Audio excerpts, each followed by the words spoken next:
Welcome to Therapist Uncensored, a podcast where therapists freely speak their minds about real-life matters. Welcome back to Therapist Uncensored. I'm Ann Kelly. And I'm Sue Marriott. And through this podcast, we have the privilege of being able to share and integrate very cool science on everything from attachment to neuroscience about the mind and the brain and the body, mindfulness, trauma, some of the latest research on trauma, but basically bringing the biology and the hard sciences out to the public and hopefully make them usable and practical in day-to-day life. And we focus a lot on growing ourselves and helping ourselves actualize and get healthier and be able to respond rather than react, things like that. We also focus on relationships. But the other thing that we always have in mind and we talk about is community. And there has never been a more, at least in the community. Yeah, and today in current events, there is a significant issue happening that is completely applicable to the things that we know and love and are bringing to our listeners. And that is what's happening at the U.S. border with the separation of family and children. That's right. So non-documented immigrants are coming over, and there was a policy change where that rather than them being processed and then being able to apply for asylum, it has been criminalized. And so the parents are being arrested and the children are being taken from them. And there's no coherent at all. This is a federal judge just today said that, even with property, when there's an arrest, even for citizens and for aliens, everybody, they document the property, the automobile, the significant, the wallet, things like that. They track it, they store it, and then they return it when the defendant is released. In this case, there's no adequate way to track the children. This is, again, by a federal judge. This is not a political statement. There's no way for them to have contact while they're being detained with parents. The parents and the children are out of contact. And then third, there is no plan for reunification. They just began to do it before that they even figured out how that they were going to, reunite the parents and the children. So as of this recording, the federal judge has come out and said that there must be a plan for reunification, that the separations have to stop and all of that. But what we want to do is go really slow so that people can understand why this is a big deal. It's not a political agenda. It's a mental health. It's a human rights issue. It's a physical health issue. And we want you to be able to understand it and take it in and also be able to articulate it, in your communities about why this is important and why it's not over just because a judge has said you must reunify. Oh, yeah, no, that's a really, really good point. And I love what you're saying. This is not a blue-red issue. This crosses the divide because no matter where you stand on policy... Yeah, human development is just human development. Human development is... It's not political. And why this is really important to our podcast, and that's and it's not just that we really, really feel strongly on this issue. It really relates to what we've been talking about, and that is the concept of attachment and the impact that the separation can have on these children and these families. And we really think that the more listeners really understand that this is not just, oh my gosh, this feels horrible, but it's actually could have a detrimental effect that's long lasting, I think it's going to be more impactful. That's exactly right. So as a quick review, over the last 75 years, it's a consensus of research. And as a matter of fact, we're going to link an article that I believe it has 41 authors that are is the global community of researchers that have been looking at attachment science and understanding the significance of primary relationships with children. This also is informed by the pediatric community, the child welfare community, all of the mental health, APA, the social workers. The medical community. That's you right. mentioned the pediatric, but we're speaking the medical community. That's exactly right. So the science part is not controversial. And that's what we're going to be talking about. It's like what actually happens in a separation, why it's a big deal, why it's not the same thing as dropping a child off at daycare and they cry, but they're fine.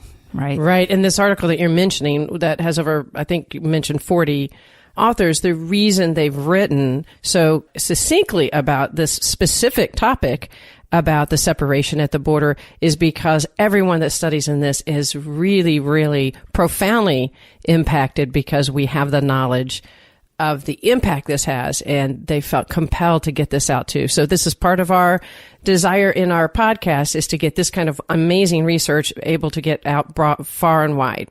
So you were mentioning the 70 so years of research, and what we're talking about is it tracks all the way back. What we've been mainly speaking about is from Bowlby on, but speaking about how the impact on humans and on primates and most mammals actually being separated from their primary caregiver. And so this is not just the idea of that children need to be fed and kept safe. And that's watered. And fed and watered. Because, I mean, it's really easy to believe once you see a child, as long as they're kept safe and calm, and we have a plan for someday eventually getting them back to their kids, everything should be fine. And what we want to really highlight that that's actually not true. And that from way back in our existence, the separation from our primary caregiver, that individual, typically the mom, but it could be the father, it could be the grandparent, but there are a few very primary. They're your peeps. They're your peeps. You know who your peeps are. They're the few primary caregivers that are what a child has attached to. And it is that attachment and the separation that creates the depth of stress that can happen in a body, that it's not replaceable just by a guard or by some good-meaning citizen that's going to kind of take the place for a period of time. It's not the same, and we really want to help you guys understand that. So let's talk about the biology of it. When mammals are threatened, again, depending on the animal, they will go to their safe haven, which might be a burrow, or it might be a den, or it might be a nest. But there's a place to go to reconstitute and to escape danger. With upper primates and with human beings, it is a person. And this is what Anne's talking about the peeps. So there's a cascade of things that happen inside your body when you get threatened. And the first thing is that you try to get to your safe haven. So you get activated, and that's what you see, like you protest, when your child protests you leaving and they want to hang on. That is a biological, natural thing that one does. And what we normally see outside of these extremely traumatic stress events, which is what we're talking about at the border, is just the protest and the despair, right? It's painful, but once the separation happens, they can be comforted and reconstituted, and they're, move on. It's not the end of the world. And if you'll notice that some people who are supporting this policy, you can hear the dismissiveness in their reasonings. And it's dismissing the emotional impact and the physiological impact by saying, well, we're keeping them safe and we're feeding them, and we threw a couple balls in there and there's cots. Or we might be providing safe homes, That's right. Good meaning families, which are wonderful. Or strangers. But they're complete strangers. Probably not even speaking the right language. So those of you following the podcast, you'll hear how that language is an attempt to shut down the emotional reaction and to shut down the need and to close the conversation. And that's, as we know, kind of on the blue side. And so the policy is highly dismissive of the absolutely real natural needs, developmental needs of the child. Let's be real clear, Sue. When some people hear the blue side and they're not familiar with our podcast, they might be thinking that we're meaning blue and red in terms of Republican. If you're a first-time listener, we refer to the blue side as an attachment style that is more avoidant, and the red side as the attachment style of a bit more preoccupied. But not for today's podcast, but that's kind of what we're meaning. The blue side meaning let's sort of avoid and shut down that the emotional attachment isn't primary or relevant. And we're trying to help people really understand that that's really not the case. That's right. It's actually, if you'll listen to episode 59, 60, and 61, that will give that quick review. And it's not that the blue side thinks that the attachment isn't relevant. It's that there's been enough injury early on that we have had to shut down our attachment awareness and our attachment needs in order to stay close to the parent. So the needs are the same across all of these attachment types. Good point. But the strategies to stay close to the parent have had to change and adapt. Basically what happens in the separation is that there is a raise of heart rate, cortical and stress hormones flood the body, because you're preparing for the stress and you're preparing to be active. But when it's prolonged and when the stress is not comforted, then you're in this very long period where your organs are taxed and your vigilance sort of wears out. And basically another piece of the stress response is to begin to shut down. And you're talking about prolonged separation from the attachment figure, not just from comfort, but the prolonged distance from the attachment figure, which the child associates with safety. That's right. And what's prolonged? So what the research shows is even in the strange situation, which was the, original Mary Main study that began to really help us understand this, those separations were only 3 minutes, and the child was never actually left alone, but it was so stressful on the kids that sometimes they would have to shorten it because they were seeing the effect of the separation on the kids.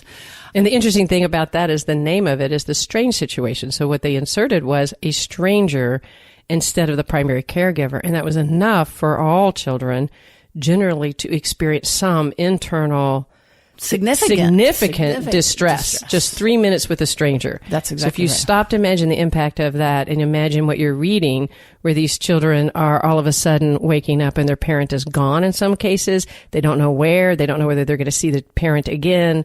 Or worse, that they saw the parent at separation. Oh, good and point. They saw absolute horror and strain and distress. And that's their last memory of their parent.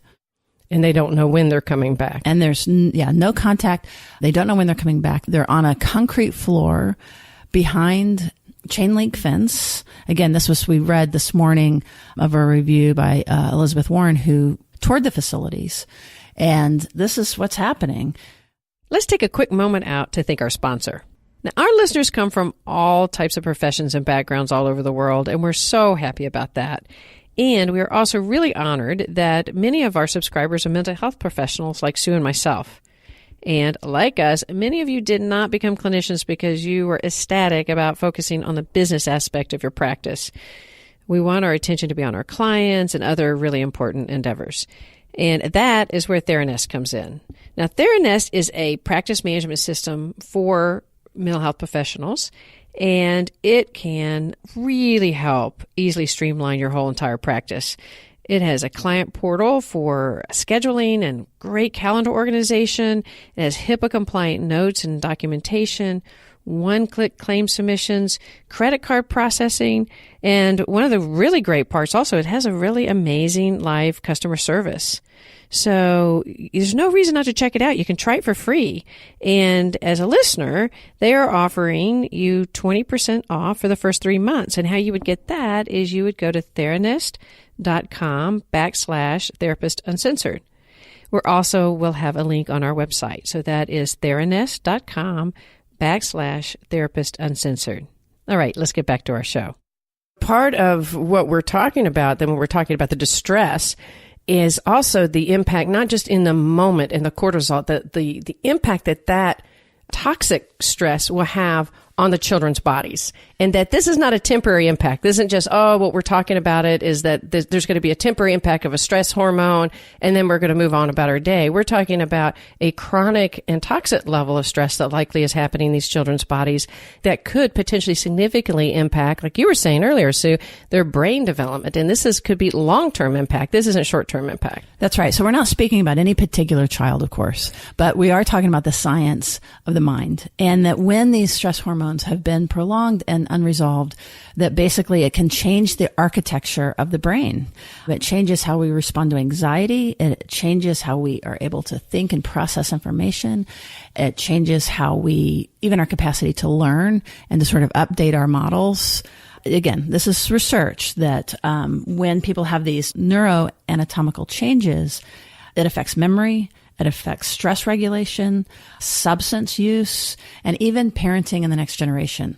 So what we're seeing in this event that may be hopefully is a short-term event, can absolutely impact things lifelong and maybe even beyond that. So this is a huge deal. This is not people overreacting. These are folks that understand basically the implications, the physiological implications of this kind of stress. And those physiological implications are then, like you're saying, imprinting on these children's understanding as well as their parents' understanding of trust. Trust, is my environment a safe environment? Are the people around me a safe environment? And how does that trust get integrated in how these children will relate in the future?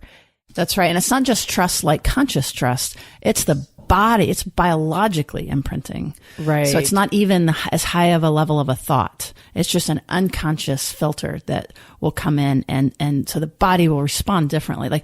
Like for example, like when there is a small stress event in the future, might have more difficulty recovering from that small stress event. That's an example. The science is so profound on this and not divided that even rat pups separated from their mothers for a short time, you can document the neuroanatomical changes in the brain, and it affects their offspring. And that's epigenetics. It affects their offsprings, and it's long lasting.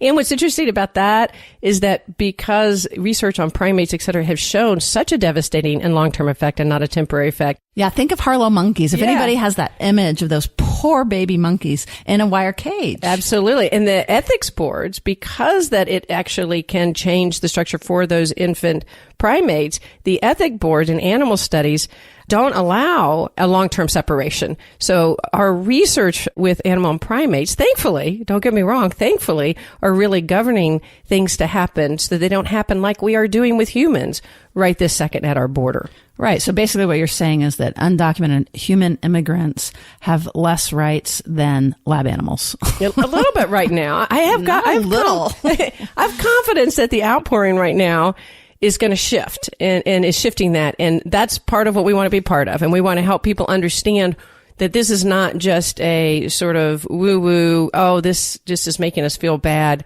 I saw somebody post something about, well, if we're going to outcry like this, we need to outcry for foster children. And I wasn't sure of the intent of that, but I don't necessarily disagree that, in fact, we really need to be taking in these kind of separation from parents in a very, very serious way. Right. And foster parent, that's an interesting thing. You know, I used to work for Child Protective Services, and I also know this just from the research that even an abused or maltreated child has absolute separation distress when separated from that parent, even an abusive parent. And the idea behind that from an evolutionary standpoint is that even an abusive parent is still net gain good for the child from the dangers of the world. So that's how powerful the bond is. Because you can wake up in a hospital, being put in the hospital from their mom, say, and the first thing they want is their mom. Even if they're abusive, and partly because if even with an abusive parent, you learn to predict it. You learn to be able, with an abusive parent, to know how you alter your body to be able to keep that parent close. And there's something in that prediction, as difficult as that is, that really can add to a level of stability for the child. Now, we are not saying at all advocating that abuse is going to lead to stability, but what we're saying is what happens at the border and these sudden and unpredictable departures, that we're really wanting people to understand how impactful that is on the whole family system, but primarily the kids and their kids. And there was one more point on this. You know, we had mentioned that when you have extreme stress event, that it sets you up to have more difficulty recovering in the future. Well, the other problem at the border is that a lot of these kids have a number of high-risk socioeconomic factors and have probably been in very strained. The whole point of them coming over is many of them are seeking asylum and would normally qualify for asylum out of torture, out of gangs. There's multiple reasons, violent reasons. It's about safety that they're here. And so now there's been this rupture again, probably with bodies that aren't going to be the healthiest to bounce back.